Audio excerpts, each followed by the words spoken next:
Ici, pasteur Maxime Pierre-Pierre, c'est pour moi une joie de pouvoir être avec vous grâce à la technologie et j'espère que les moments que nous allons passer ensemble vous seront profitables.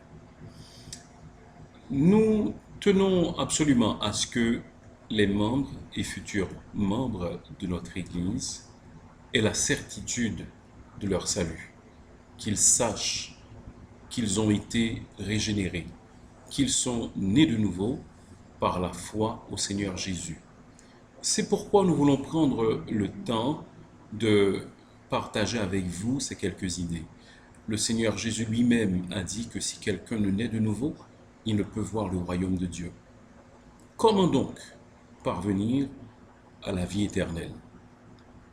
Nous allons nous servir des Écritures et principalement de certains passages dans le livre des Romains, l'épître de Paul aux Romains, pour pouvoir vous aider à comprendre comment vous pouvez être sûr que vous avez eu le salut dans le Seigneur Jésus-Christ. L'une des premières choses importantes à comprendre, c'est que vous êtes un pécheur. Qui que vous soyez, vous êtes un pécheur. La Bible nous dit en Romains chapitre 3 au verset 23, « Car tous ont péché et sont privés de la gloire de Dieu. » C'est une règle à laquelle il n'y a eu qu'une seule exception, à savoir le Seigneur Jésus-Christ, qui, étant devenu homme, a vécu sur cette terre sans jamais commettre de péché. Mais nous tous, nous avons péché, d'une manière ou d'une autre, que ce soit par nos pensées, que ce soit par nos actions, que ce soit par nos paroles, que ce soit par ce que nous aurions dû faire mais que nous n'avons pas fait.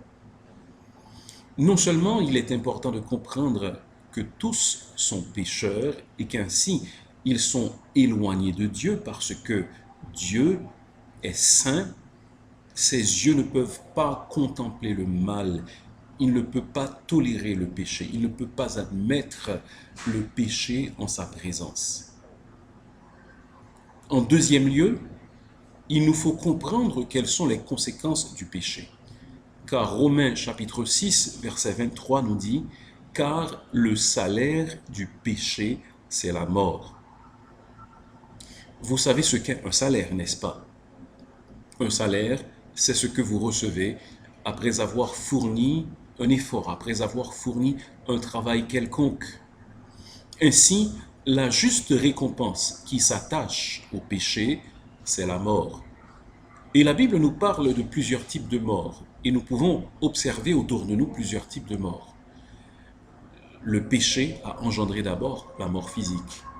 Ainsi, le premier homme et la première femme ont connu non seulement la séparation d'avec Dieu, mais également la mort physique, parce qu'ils avaient commis le péché. Ensuite, le péché engendre également la mort spirituelle. Selon Éphésiens chapitre 2, le verset 1er, il nous est dit « Vous étiez morts par vos offenses et par vos péchés, dans lesquels vous marchiez autrefois. Vous étiez morts par vos offenses et vos péchés, dans lesquels vous marchiez autrefois. » Donc le péché provoque la mort physique et également la mort spirituelle. Et chose encore plus grave, le péché provoque ce que les Écritures appellent la seconde mort.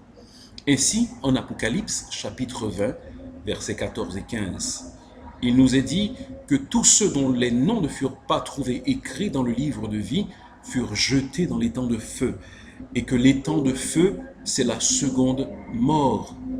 Le péché a donc une conséquence très grave en ce qu'elle provoque la mort. Le salaire du péché, c'est la mort. Donc, premièrement, vous et moi, nous sommes tous pécheurs, mais en second lieu, également, le péché produit la mort.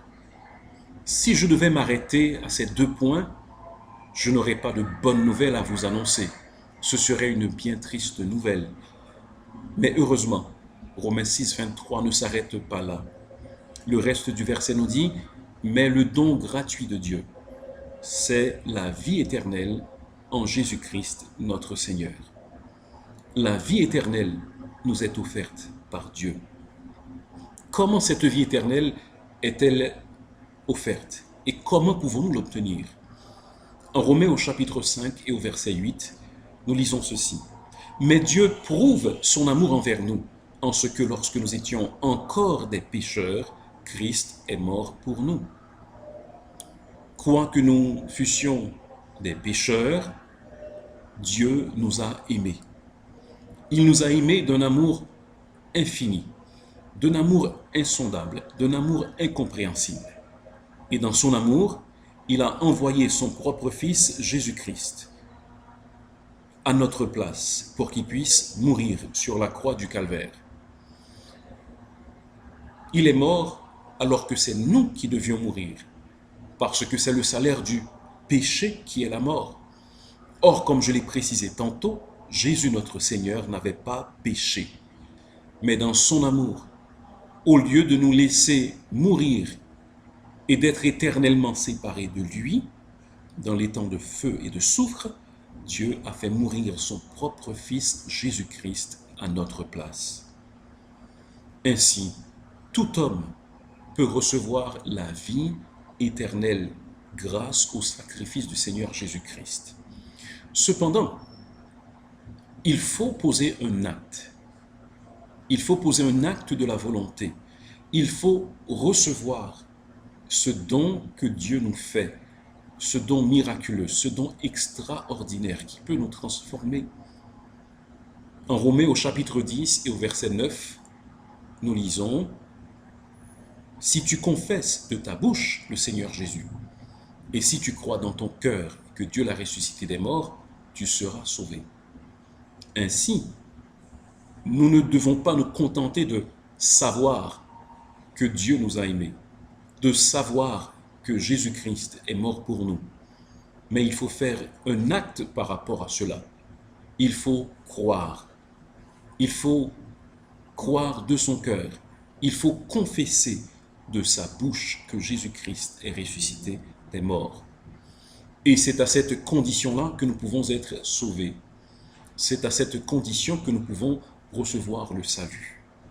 Voilà donc comment nous pouvons résumer ces étapes importantes pour parvenir à la vie éternelle. Premièrement, reconnaître que nous sommes des pécheurs, selon Romains 3, verset 23. Deuxièmement, comprendre que le salaire du péché, c'est la mort. Troisièmement, que Dieu a pourvu à notre salut en faisant mourir Jésus-Christ à notre place sur la croix du Calvaire. Et quatrièmement, croire dans son cœur que Jésus-Christ est mort à notre place. Croire, confesser de notre bouche qu'il est mort et qu'il est ressuscité des morts. Ainsi, nous pourrons obtenir la vie éternelle.